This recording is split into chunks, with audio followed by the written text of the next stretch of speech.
नमस्कार मित्रों, स्वागत है आपका अपने इस YouTube चैनल पर। मित्रों, आज हम एक नया विषय लेकर के आए हैं। जीवन के बारे में तो आपने बहुत से महाकवियों के बारे में सुना होगा। मैं एक ऐसे कवि के जीवन के बारे में बताना चाहता हूँ। जन्म के बारे में तो नहीं, मृत्यु के विषय में बताना चाहता हूँ। एक ऐसा महाकवि जिन्होंने संसार को बहुत बड़े बड़े ग्रंथ, बहुत बड़ी बड़ी रचनाएं उपलब्ध कराई। एक ऐसे महाकवि जिन्होंने अपने बारे में तो कुछ नहीं कभी कहीं लिखा है, लेकिन जनश्रुतियों के आधार पर उनके जन्म के बारे में हमने बहुत सुना है। बहुत सारे हमने महाकाव्यों के बारे में सुना है, लेकिन महाकवि कालिदास की मृत्यु के विषय में आज जो हम चर्चा करने जा रहे हैं बहुत ही अद्भुत है, बहुत ही रहस्यमयी है। आप इसको जानिए। मेरा प्रयास ये रहेगा कि जो जनश्रुतियों के आधार पर जो भी चर्चाएं सुनी जा रही हैं मैं आप तक पहुंचाऊं, मैं आपके मध्य शेयर करूं। तो महाकवि कालिदास की मृत्यु के विषय में आज मैं आपसे चर्चा करने वाला हूं कि महाकवि कालिदास की मृत्यु क्या एक वेश्या के हाथों हुई या कोई और कारण था। क्या वेश्या की वजह से महाकवि कालिदास की जीवन समाप्त हुआ या इसके पीछे कोई और मुख्य कारण था। तो दोस्तों, इस चर्चा को हम देर न करते हुए शुरू करते हैं, अपनी यह चर्चा प्रारंभ करते हैं। तो दोस्तों, जैसा कि जानते हैं, संस्कृत साहित्य के श्रेष्ठ नाटककार, संस्कृत साहित्य के श्रेष्ठ कवियों में महाकवि कालिदास की गणना की जाती है। जब कभी भी समाज में आदर्श समाज की स्थापना करने की बात हो तो कालिदास का जो विज्ञान शाकुंतलम है सबसे आगे गणना की जाती है उसकी।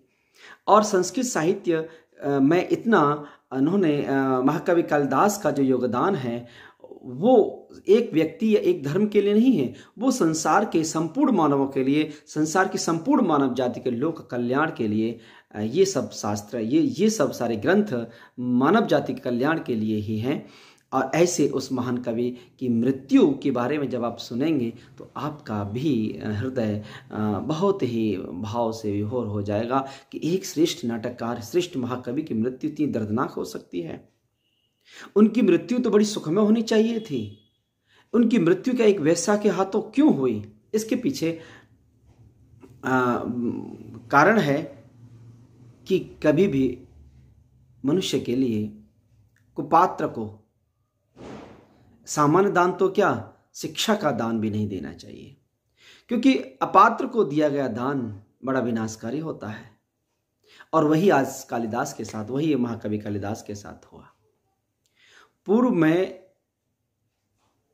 हमारे भारतवर्ष में एक नालंदा नाम का विश्वविद्यालय, बहुत ही समृद्ध विश्वविद्यालय था, जिसकी लाइब्रेरी इतनी बृहद थी मित्रों, इतनी बृहद लाइब्रेरी थी कि ऐसा माना जाता है कि 1199 सन 1199 में बख्तियार खान ने उसमें आग लगवा दी, उस लाइब्रेरी को आग के हवाले कर दिया।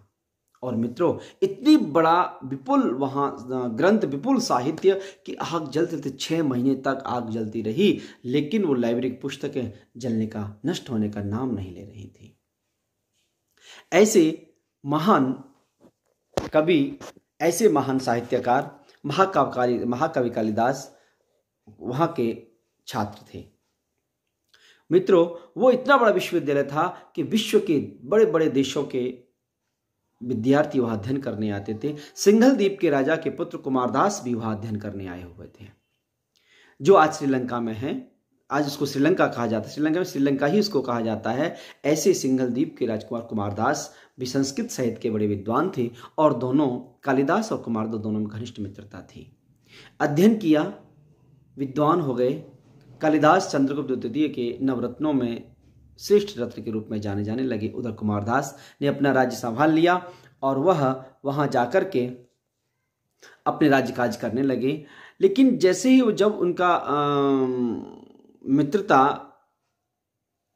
जैसे ही उनकी मित्रता दूर हुई, मित्रता मतलब टूटने लगी, तो कालिदास ने कुमारदास से कहा कि मित्र, हम लोग अब अलग हो रहे हैं, लेकिन हमारे लिए कुछ तो होना चाहिए। क्या करें हम कि हमारी मित्रता हमें याद आती रहे? कालिदास ने उनको एक श्लोक दिया, कमले कमलोत्पत्ति श्रूयते न तु दृश्यते। आधा श्लोक, अर्ध श्लोक दिया। कमले कमलोत्पत्ति श्रूयते न तो दृश्यते, यह श्लोक दिया और कहा मित्र इस श्लोक को ले जाओ और इसे लिखना, पूरा करना इसको, और जब पूरा करो तो मेरी याद अवश्य आ जाएगी। कालिदास ने वो श्लोक दे दिया कुमारदास के। कुमारदास लेकर के श्रीलंका चले गए और वहां पर बहुत प्रयास किया कि श्लोक को पूरा न कर सके। अपने राज्य में राजा बना दिया गया और अपने राज्य में जितने भी बड़े बड़े विद्वान थे सबको कहा कि आप इस श्लोक को पूरा करिए, लेकिन मित्रों कोई भी इस श्लोक को पूरा नहीं कर पाया। कालिदास थे।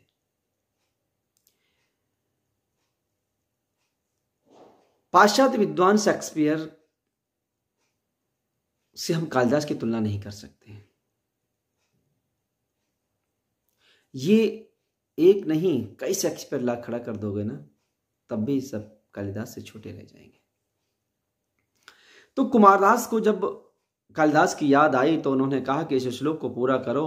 अपने राज कवियों से कहा गया, लेकिन कोई भी कवि उनके श्लोक को पूरा नहीं कर पा रहा था। उन्होंने पूरे राज्य में ये घोषणा कर दी कि जो भी इस श्लोक को पूर्ण करेगा मैं उसे आधा राज्य उसको दे दूंगा। अब तो लालच हर व्यक्ति के मन में आने लगा कि किसी तरह से हमें आधा राज्य प्राप्त हो जाए। उसके बाद क्या हुआ मित्रों, वहां कामिनी नाम की राज नर्तकी थी, कुमारदास की कामिनी नाम की राज नर्तकी गणिका थी वो। जब कुमारदास ने हृदय से कालिदास को पुकार रहे थे तो कालिदास का अंतःकरण में कुमारदास की याद आ गई और उन्होंने चंद्रगुप्त द्वितीय से अनुमति ली कि महाराज मुझे कुमारदास की याद आ रही है और मुझे वहां जाने दीजिए। उनसे अनुमति लेकर के वहां पहुंचे। जो उनकी नर्तकी थी कामिनी, जिसका नाम था, ऐसा माना जाता है, जनश्रुति के आधार पर है, कामिनी उसका नाम माना जाता है। देर से पहुंचे, शाम हो गई और वहीं वो उसी गणिका के यहाँ, वेश्या के यहाँ वो रुक गए। गणिका के यहाँ भी वो जो श्लोक था वो लगा हुआ था और अधूरा श्लोक था। कमले कमलोत्पत्ति श्रूयते न तो दृश्यते, ऐसा श्लोक वहां लगा हुआ। और वहां जाने के बाद जैसे ही कालिदास ने उस श्लोक को देखा और उन्होंने पूछा गणिका से ये क्या है, उसने बताया कि आधा श्लोक है और जो भी कोई व्यक्ति इस श्लोक को पूरा कर देगा महाराज हमारे आधा राज्य उसको दे देंगे। कालिदास ने वो श्लोक पूरा कर दिया। गणिका ने उसका अर्थ भी पूछा, जरा इसका अर्थ तो बताइए, पूरा तो कर दिया। अर्ध श्लोक था कमले कमलोत्पत्ति श्रूयते न दृश्यते, बाले तम मुखम भवने सर्पर्यो चंचलायते। उसने कहा, उसने अर्थ बता दिया, कालिदास ने उस श्लोक का अर्थ बता दिया। मित्रों अब उस कामिनी के मन में लालच आ गया। वो सोचने लगी कि सुबह प्रातः काल में जब ये कुमारदास के पास, महाराज के पास जाएंगे तो ये तो खुद बताएंगे मैंने किया है, तो महाराज तो इसको मिल जाएगा, मुझे तो कुछ नहीं मिलने वाला। तो मित्रों लालच, अति लालच बहुत बुरी चीज है। उसने लालच में आकर के कालिदास के खाने में विष दे दिया और कालिदास की मृत्यु हो गई। एक वेश्या के हाथों मारा जाना, पूर्व में दिया हुआ शाप, विद्युत मां के द्वारा दिया गया शाप आज पूर्ण हो गया। पूर्व में विद्युत मां को कालिदास ने अपना गुरु मान लिया था। बोली मैं आपकी पत्नी हूं, गुरु हो ही नहीं सकती। लेकिन कालिदास ने उनको अपना गुरु माना तो क्रोधित होकर के कालिदास को विद्युत मां ने, उनकी पत्नी ने शाप दिया कि जाओ तुम्हें गणिका के हाथों, जाओ तुम एक वैश्या के हाथों तुम्हारी मृत्यु हो। मित्रों आज वो मृत्यु, आज वो शाप, विद्युत मध्य शाप आज पूर्ण हुआ, कालिदास की मृत्यु हो गई। लेकिन उस वैश्या ने क्या किया कि उस कालिदास के शव को लेकर के जमीन में दफना दिया, भूमि में दफना दिया और सुबह प्रातःकाल कुमारदास के पास पहुंची और कहा राजन मैं श्लोक को पूर्ण करके लाई हूं, कृपा करके आप मुझे मेरा आधा राज्य दे दीजिएगा। कुमारदास ने देखा वाह तुम पूर्ण करके ले आ गई, तुम कब से बड़ी विद्वान हो गई। बोली महाराज मैंने किया है। अर्थ पूछा तो उसने अर्थ भी बता दिया, लेकिन उसमें लिखा था बाले, मतलब संबोधित करके, कालिदास ने संबोधित करके ये शब्द लिखा था।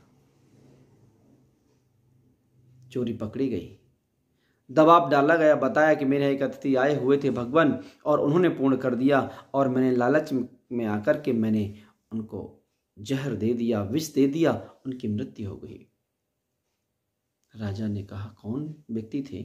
राजा वहां गए कुमारदास को और वहां से जमीन से निकलवाया। देखा कि उनके मित्र कालिदास को देख करके उनके दुख के आघात को सहन न कर सके और उसी समय कुमारदास भी दिवंगत हो गए।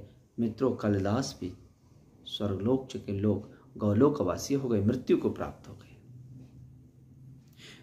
आज भी दक्षिण श्रीलंका में किरंदी नदी के तट पर दोनों की समाधियां, कालिदास और कुमारदास की दोनों की समाधियां साथ साथ बनी हुई हैं और इस तरह से दोनों का जीवन का अंत हो गया। मित्रों, कालिदास का इस तरह से अंत हो गया। तो इस कहानी में हम ये सीख सकते हैं कि कभी भी अपात्र को ज्ञान नहीं देना चाहिए। कालिदास से भूल हुई कि उस गणिका अपात्र थी, वो ज्ञान की पात्र नहीं थी और उसको उन्होंने ज्ञान दिया और कारण मृत्यु को प्राप्त हो गए। और पूर्व में दिया गया जो शाप था विद्युत माँ के द्वारा, वो भी शाप तो पूर्ण होना था। तो इस तरह से मित्रों कालिदास का अंत हुआ, कालिदास की जीवन लीला समाप्त हुई। और मित्रों, अगर ये मेरा वीडियो पसंद आए तो इस वीडियो को लाइक, शेयर और सब्सक्राइब मेरे चैनल को अवश्य करिएगा। थैंक यू दोस्तों, धन्यवाद।